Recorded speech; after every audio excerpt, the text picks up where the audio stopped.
everybody. Welcome to Tire Tracks with Banyan Technology. My name is Matt. Today with me, I've got Keith Lewis. We're going to be talking a little bit about fraud and theft in the logistics world, how we can use some analytics and some insights to help prevent that, and how we could use those tools to, make sure our freight's safe. Keith, thanks for joining today. How are you doing? I'm good. Thanks for having us. We appreciate it. Yeah, no, thanks for joining. Yeah, if you want to give a quick background for everyone tuning in, tell us a little bit about yourself. I'm a retired special agent with the Georgia Bureau of Investigation. I work supply chain crime most of my career. I retired in 2011 and joined Veris CargoNet. Prior to law enforcement, I spent about 20 years in supply chain. So I worked in all different verticals of the supply chain: asset, non-asset, brokerage, third-party warehousing, and intermodal. Wow, that's awesome. No, that's great. And kind of diving right into kind of the conversation, your background really kind of speaks to it. But a lot has changed, I think, in the last few years, really since the pandemic, with how the freight industry has evolved and changed. How do you see fraud and crime and theft play into some of those changes? Have you seen a change in the last few years with that? Yeah, so it depends on the time period you're looking at. You could say it's either up 1,000% or 1,500%, depending on the time period of fraud versus traditional theft. We still have the traditional theft; it didn't go away. It's just we're dealing with more fraud. Fraud is probably upwards of between 40 and 45% of the total number now, and it is. We can, and subject matter experts. I don't consider myself one, but subject matter experts in my vertical say that it's all connected to what we learned we could do and get away with during the COVID period. Right. Yeah. No, totally makes sense. And you definitely see people getting more creative, and especially through the COVID experience, where eyes weren't necessarily watching, I feel like, as much as normal. People were just more focused getting through day to day. So we talk about data analytics and how that can improve visibility across the board. What kind of patterns or abnormalities can data detect that human intuition might just miss?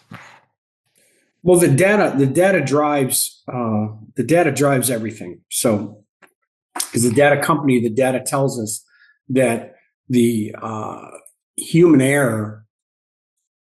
You can have all the great systems in place, but at the end of the day, that final decision comes down to a human being pressing the button to move the load, and it doesn't matter what vetting you have in place. That the bad guy has bypassed, found the off ramp of a life of not crime to a criminal enterprise, and they get on that off ramp and they figure out through. Some people use the term trickery. I prefer deception to get around the safeguards that we have in place. And with the emergence of artificial intelligence, that can make things really, really good, and it also can take things really, really bad. So just like what we see with everything else is with the emergence of all these tools that we have, we make the supply chain more efficient and effective, but it also puts another tool on the tool belt of the bad guy. Yes, yeah. So I did some schooling not that long ago, and I was really interested in cybersecurity, and that's one of the things that we really talked about. It's interesting to then apply that experience to my logistics background, and that's exactly the case. Is you have these tools that you're like, wow, this is awesome. It's going to help me prevent it. And at the same time, the bad actors, the bad guys, they now have that same tool. They're figuring out how to reverse engineer it and then reapply it to do harm. So it's dangerous. Well, one of the things we've done is we've turned everything over to AI, and it's a generational thing. I come from the days of before computers and fax machines into the day of where we live in today. And we find that it's the generations of folks like me. I'm suspicious of everything, but folks, younger than I am have grown up with all this technology, and they put their faith and trust in it. And if it pops up on my computer screen, I've got to go with it and trust it. And that's exactly what the criminal is banking on, trusting what they've put in front of you. Yeah, yeah, that's true. It's funny because I sit kind of in between generations of, I the internet's in my face, but I've learned to not trust trust it just as much. But you talk about something really interesting where it's in your face all the time. And you start to hear words like alarm fatigue and stuff like that. So for some people, like you said, like they might trust it at face value, but then you also have this other side of the coin where you're using AI and you're getting notifications. You can cast such a large net with AI to get more notifications of suspicious activity, tracking events, whatever the case is. Do you see anything with alarm fatigue, and how do you avoid that with the tools of AI? Do you see people, kind of just getting bombarded with alerts, and if everything's priority, nothing is, or is there a good way to kind of filter out some of that noise? The alerts just become white noise. Yeah. And it's like when I get the alarm on my phone for the tornado coming, or Yeah, right. the missing person alert or whatever. You turn it off, right? Because it becomes an annoyance sometimes. Yeah. And folks may have the perception that if I listen to everything they put in front of me is don't do this and don't do that, I'd never get anything done. So Yeah. what we used to see is on Friday, that was our biggest day for thefts in the old days. Interesting. Now what we're seeing now is every day is Friday That's interesting. because of what I just said, the white noise. Every day is Friday. Every day is an alarm. Every day is the sky's falling. And you just become numb to everything. And it's business as usual. We've got to get the supply chain moving. Right. Yeah. Totally. Yeah. And it's funny. So I come from the operation side, in the carrier world originally, and what you said rings true. Is just everything's a priority. It all becomes noise, and it gets hard to prioritize certain things. And it's definitely difficult when you talk about every day's Friday. I remember, for me, I worked on the outbound side, and for us, Mondays were a heavy day, and I remember making the same joke. Every day is just Monday now. It's just a lot all the time. So kind of go back to some of the data and analytics. How does the analytic visibility actually change the math on risk and recovery? So the analytics tell us that, obviously it tells us where the where the red area is on the map. It's called a heat map.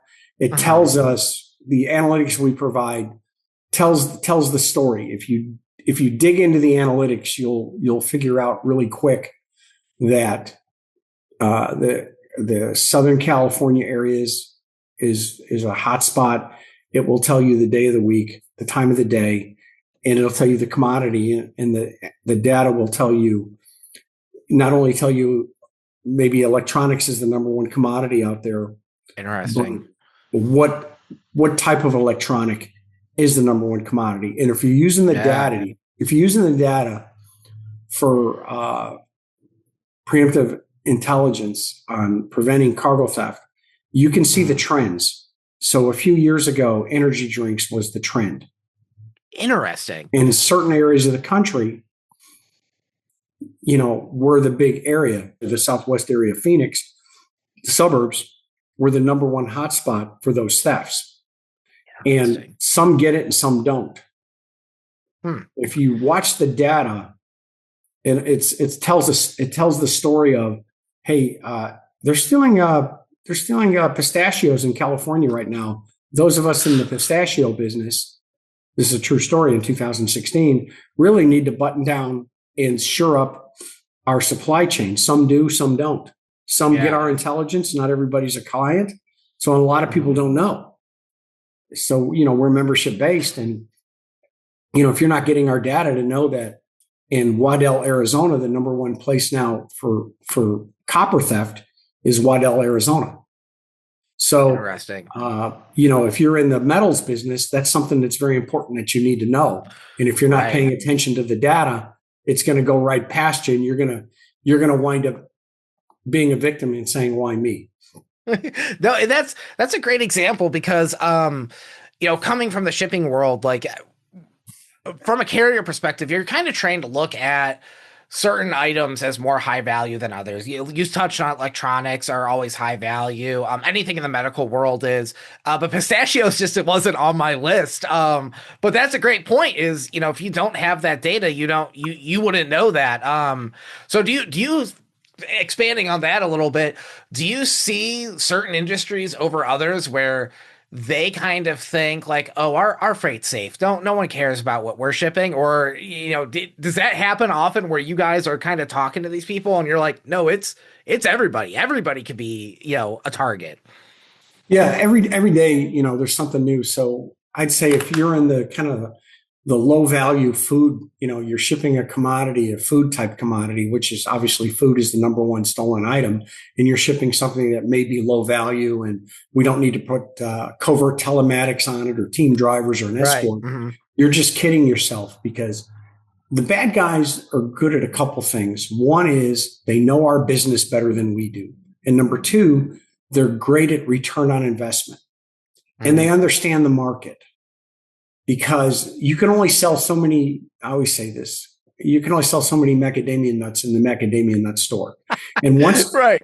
and once everybody has a brand new virtual reality headset in every one of their child's bedrooms, you're not going to buy anymore for a few years. So then the Yeah. bad Yeah. guys realize that and they'll shift, right?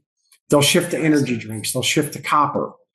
They'll Mm-hmm. shift to cans of canned food. So the bad guys are very good.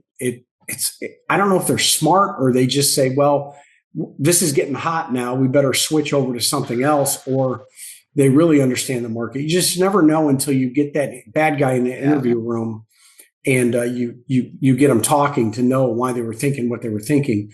But they're very good at shifting around. So there's no consistent Fascinating. commodity that a group will target. They'll target That's one for a fascinating. while and then they'll move Yeah. on to something else and then keep moving. It's kind of like day traders in the stock. You're like it's fascinating. You've got these organizations or groups out there that are just watching trends possibly on what to steal next. Fascinating. It's safer than going to Vegas because even if you bet on black every time, sooner or later you're going to run out of money when you keep losing. This is Right. safer to keep moving commodity to commodity. Yeah. Fascinating. So as we're talking about clients that might not adapt this and those that do, and the different industries that can be impacted, which is it's kind of all of them. What do you think the biggest barrier is for shippers, carriers to kind of get on board and adapt to this? Do you think it's the technology adaptation? Is it data sharing, like you said earlier, like the fear of some of that data being there, or is it just kind of a mindset thing of yeah, that's not my concern right now. I'm looking at something else. I'll take your last option there. I'll say it's the mindset. This is a team sport. And if there's one thing that I emphasize all the time is we have to work together as a team. And this is the typical scenario. The logistics provider comes into the shipper and says, "Yeah, I want to be your single source provider. I want you to only exclusively use us, and this is why. We have the best vetting, we have the best trucks, we have the best drivers, we use the best broker boards, we have the best AI technology vetting. We've got everything." And the shipper says, "Okay, I trust you. I've hired a professional. You send a truck in. You said you're the professional. You said you have Right. everything done before the truck gets here. You said when the truck shows up, all I have to do is put the freight on the truck and it's going to get delivered on time, intact, and damage free." And then it doesn't. So I guess where I'm going with this is the shipper has got to get on the same team as the carrier, logistic provider, Yeah. and realize that there's no silver bullet here. Yeah. They've Yeah. got to work together, and the shippers. I put a lot of this back on, and I think there's some pain getting ready to head there, based on if you've watched the news lately. But on shippers, on being more vigilant on who they're giving loads to, Yes. Yeah. license verification. Does the truck match what they gave me on the rate confirmation? Is there a license plate on the truck? Did I take a picture of the VIN? Did I take a picture of the driver? Did I take a picture of the driver's license? Does the trailer number match the trailer that they gave me that was supposed to show up? These things are the little things and don't cost any money to implement. Right. And we've got to get on the same page here and work together as a team, or we're going to consistently see these numbers going up and up every year. And what I fear is that this way of life is the new norm. And this is just now become a cost of doing business, just like we accept organized retail crime. Yeah, yeah, and that's super fascinating. Like you said, the little it's really in the details because again, I remember working on a dock, and managing a dock and little details like validating the trailer number. Sure, I was handling more so like internal moves between locations, but still those little details, just validating the number. Like I remember asking a guy like, "Hey, did you validate the seal number and the trailer number?" He's like, "No, it's the same driver I had yesterday." It's like, okay, but those details matter down the line, especially if something does happen and you start investigating it.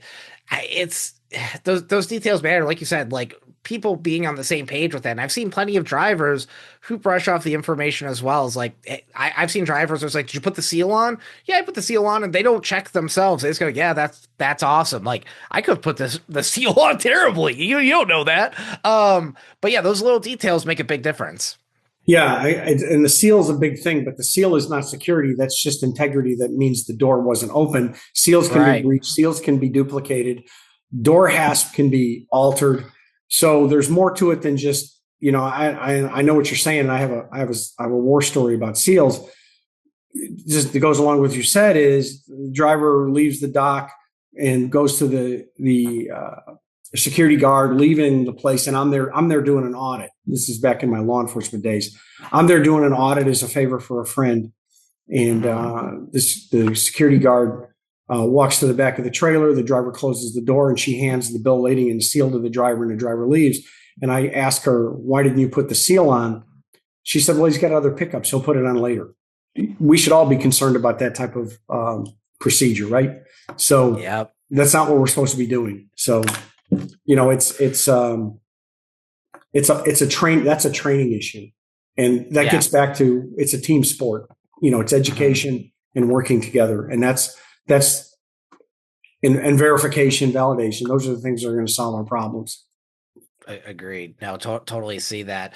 How do you see real time risk data kind of evolving together over the next 3 to 5 years?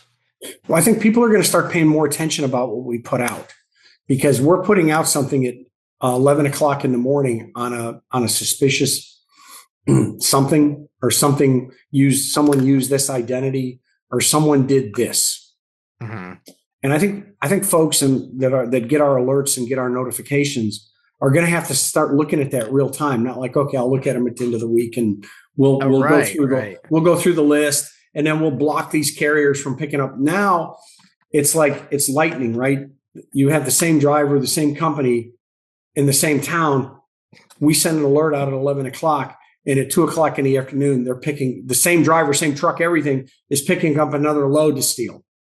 So I think and we do have a lot of customers that do that, look at it real time, but I think that's going to become more of the standard versus I'm going to get to it at the end of the week. We'll evaluate these and we'll make a decision on who we're going to not load or whatever, because I was just on a call with someone talking about, I had one where the same driver in the same truck in the same city picked up 6 loads in one day and stole them all. Every one of them, same driver, same truck, fraudulently used trickery, hocus pocus, and picked up 6 loads all on the same day. And what's so to your point about like looking at them at the end of the week, the first thing I think of is like I feel like shippers and even carriers are just using this data as like normal carrier scorecarding when really like it needs to be treated separately. I feel like based on what you said, like I see it's like, yeah, I'll figure out what my lates were at the end of the week and I'll bench a carrier if I have to. It's like, no, this is real time happening. Like if you're getting these alerts, probably look at them. A big problem is the decision maker is not generally who myself and others in my industry are dealing with. So your decision makers are your ones making the decision who to give the load to and who not to give it to. they're not looking at the data. That's a big problem we have. They're the ones that really need to start looking at the data because they're making the decisions. The folks that I'm dealing with that are getting our data are the cleanup on aisle 9 folks. They're the ones getting yes. They're the ones getting, you see where I'm going here? They're the ones getting it after the load's stolen. And then they're going back to, hey, you shouldn't have loaded this carrier. Well, nobody told us. So I think what you're going to need to see is a more of an enterprise type of communication on. I worked for a truckload carrier years ago, and you'd walk through the office of the truckload carrier. Great carrier, national, just unbelievably good company.